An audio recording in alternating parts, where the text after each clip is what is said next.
Di sebuah desa kecil, ada sebuah mitos turun-temurun. Konon, banyak penyihir berkeliaran dengan menyamar sebagai wanita berparas cantik. Akibatnya, anak-anak di desa mulai menghilang satu persatu secara misterius. Pihak kepolisian pun terpaksa meningkatkan patroli demi menjaga keselamatan anak-anak. Kejadian ini diawali ketika seorang ayah yang kehilangan anaknya setelah dia ini melihat sesuatu yang tak masuk akal di halaman depan rumahnya. Dia mengaku melihat sosok wanita berpakaian aneh yang membawa anaknya terbang ke arah hutan kota. Hei, itu Maisan. Mau kau apakan? Karena terlalu cepat, sang ayah tak bisa mengejarnya. Anjir, cepet banget dia. Mending balik aja gak sih? Lagian dia juga gak ada gunanya di rumah. Cuman ngabisin beras doang. Bejir lah. Namun saat dia kembali ke rumah, ia sangat terkejut. Karena dia melihat wajah sang anak ternyata muncul di dalam sebuah lukisan. Kisah ini menyebar sampai turun-temurun. Setelah beberapa generasi, kisah ini pun akhirnya sampai kepada seorang wanita tua bernama Nenek Helga. Ia adalah salah satu orang yang paling percaya dengan kisah ini.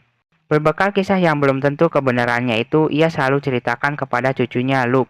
Sejak kecil, Luke sangat terpesona dengan kisah-kisah kelam tentang penyihir yang diceritakan neneknya. Nah, jadi katanya dulu tuh ada anak yang diculik sama wewe gombel. Sampai sekarang dia gak ketemu. Konon katanya, kalau udah ketangkap, anak-anak gak bisa balik lagi. Mereka akan terjebak di dalam dimensi goib. Wewe gombel apaan itu, Nek? Apa dia itu kayak pengemis? Bukan, dasar cucu tolo. Dia itu penyihir. Biasanya mereka tuh keliaran kalau mau maghrib. Jadi lu jangan keluar dah kalau maghrib-maghrib. Takutnya diculik sama wewe gombel. Astaga ngerinya, itu real kah? Not fake-fake. Cuy, pakai nanya. Kalau gitu gue mau doxly aslinya dong, biar ada buktinya gitu.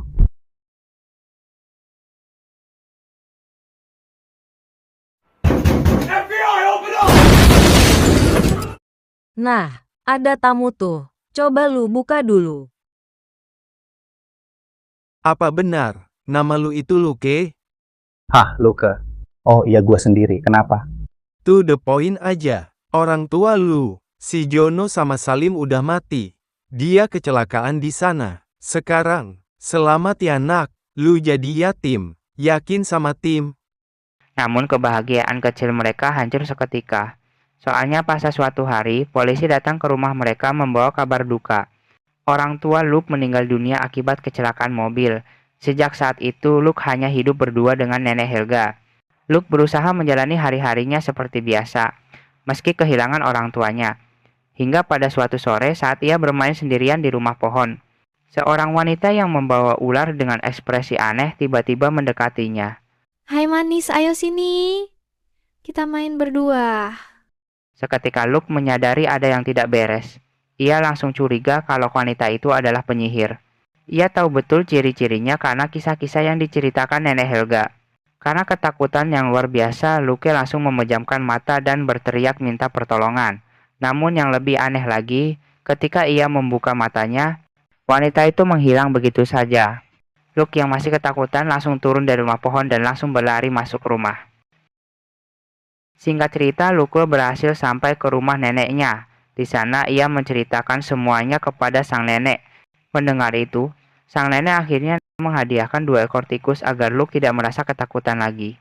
Nih tikus, lu rawat baik-baik ya. Kalau mati, lu tahu sendiri akibatnya. Lah buat apaan anjir tikus? Ngide amat nih nenek-nenek. Tapi lu dapet nih tikus dari mana dah? Lah pakai nanya. Dari depan lah. Dari mana lagi? Lu jadi cucu kobek. Ah, aduh, Nang. Tolong Nang. Namun tak lama setelah itu, Nenek Helga tiba-tiba pingsan. Luke dengan sigap memanggil dokter. Singkat cerita, Nenek Helga dilarikan ke rumah sakit. Hasil pemeriksaan menunjukkan bahwa Nenek Helga menderita diabetes yang cukup parah. Untuk memperbaiki kondisi mental dan suasana hati mereka, Nenek Helga mengajak Luke menginap di sebuah hotel mewah di tepi laut. Lah ngapain kita ke hotel bejir? Ya healing dulu lah. Pikirin mental health. Masalah yang lain mah belakangan. Ingat kata-kata anak muda. Gak apa-apa kelaparan. Yang penting mental kita sehat. Ya elah, ngide aja nih nenek-nenek. Ya udahlah sekaret lu. Hotel itu sangat ramai oleh tamu. Namun ada sekelompok ibu-ibu arisan yang terlihat mencolok. Mereka datang berombongan dan disambut dengan penuh hormat oleh manajer hotel. Tak mempedulikan itu, Luke dan neneknya langsung berjalan untuk memesan kamar. Luke pun mulai menjelajahi hotel dan menikmati suasana. Ia bahkan dengan cepat mendapatkan teman. Malin! Kamu sini mau apa? Menjualan kue? Kue! Siapa yang mau kue? Udah. Ini gua kasih. Tapi lu diem ya. Iya deh, BTW nama lu siapa? HMPH. Nama gua Bowo. Yaitu seorang anak yang hobi mengambil makanan dari area hotel. Masalah muncul ketika Luke ketahuan membawa tikus peliharaannya ke kamar, padahal hal itu dilarang. Dengan sedikit bujukan, Nenek Helga berhasil melunakkan hati manajer hotel. Luke diizinkan menyimpan tikusnya asalkan tidak dibawa keluar kamar. Sayangnya, Luke melanggar aturan itu. Ia diam-diam membawa tikusnya keluar dan menyelinap ke aula hotel yang sedang sepi untuk bermain. Tanpa disangka, aula tersebut mendadak dipenuhi ratusan ibu-ibu arisan yang hendak mengadakan pertemuan. Karena merasa ada yang janggal dari para wanita itu, Luka memutuskan untuk bersembunyi. Perasaannya tak salah, karena setelah manajer hotel meninggalkan ruangan, saat itulah kenyataan mengerikan terungkap. Pemimpinnya melepaskan topeng di wajahnya. Ternyata mereka semua adalah penyihir. Ratusan penyihir berkumpul untuk merancang rencana keji terhadap anak-anak. Luke nyaris tak bisa bernapas karena ketakutan. Jika ia ketahuan, nyawanya pasti melayang. Para penyihir itu merencanakan pemusnahan seluruh anak di negara tersebut dengan cara licik, yang dimana mereka akan membagikan coklat gratis yang telah dicampur ramuan sihir yang bisa mengubah anak-anak menjadi tikus. Pemimpin mereka mengungkapkan bahwa satu anak sudah dipilih sebagai uji coba. Ia menjanjikan 6 batang coklat kepada seorang anak di hotel itu. Saat anak tersebut datang, para penyihir kembali mengenakan topeng cantik mereka. Anak polos bernama Bowo ini muncul untuk menagih coklat yang dijanjikan. Tapi ia tak menyadari bahwa coklat itu telah dicampur ramuan terkutuk. Tak lama setelah memakannya, tubuh Bowo bereaksi aneh, dan seketika ia berubah menjadi seekor tikus. Para penyihir bersorak gembira. Ramuan mereka berhasil. Mereka berencana menyebarkannya ke seluruh negeri mulai keesokan hari. Namun setelah pertemuan hampir selesai, tiba-tiba salah satu penyihir mencium bau anak manusia. Mereka menyadari bahwa Luke sedang bersembunyi di ruangan itu. Luke yang ketahuan sudah tak punya jalan keluar karena penyihir mengepungnya. Dengan tubuh kecilnya, Luke berlari sekuat tenaga dan berhasil meloloskan diri dari aula yang dipenuhi penyihir. Pengejaran berlangsung alot hingga sampai keluar hotel. Namun, di tengah pelariannya, pemimpin penyihir dengan kejam mendorong kereta bayi ke arah laut. Luke yang melihatnya segera bertindak. Meski dikejar, ia berhasil menyelamatkan bayi itu dan mengembalikan kepada kedua orang tuanya. Sebagai ucapan terima kasih, mereka memberikan Luke uang. Nih dek, gua kasih 100. Makasih banyak ya. Dakdek, emangnya gua adek lu apa? Udah anterin gua aja sampai ke kamar. Namun ia menolak.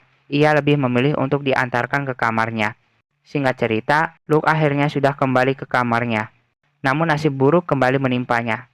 Pemimpin penyihir menemukan kamar Luke dan langsung menangkapnya ketika neneknya tidak ada.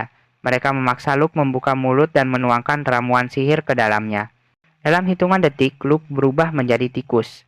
Luke melarikan diri melalui saluran udara dan bertemu kembali dengan Bowo yang kini juga seekor tikus. Lalu juga Auko Kokok. Alah nyocot, mending balas dendam aja. Mau ikut nggak?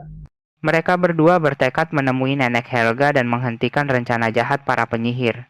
Kedua tikus kecil itu menyelinap di antara keramaian hotel, hingga akhirnya berhasil masuk ke kamar mereka. Nenek Helga terkejut luar biasa melihat cucunya berubah menjadi tikus. Luke pun menceritakan semuanya dengan memberikan drama pendek kepadanya. Tanpa ragu, Nenek Helga percaya. Anehnya, Luke tidak bersedih. Ia justru bertekad menghentikan para penyihir. Nenek Helga membantu Luke menyusup ke kamar pemimpin penyihir yang berada tepat di bawah kamar mereka. Luke hampir gagal karena kucing hitam peliharaan penyihir terus memburunya.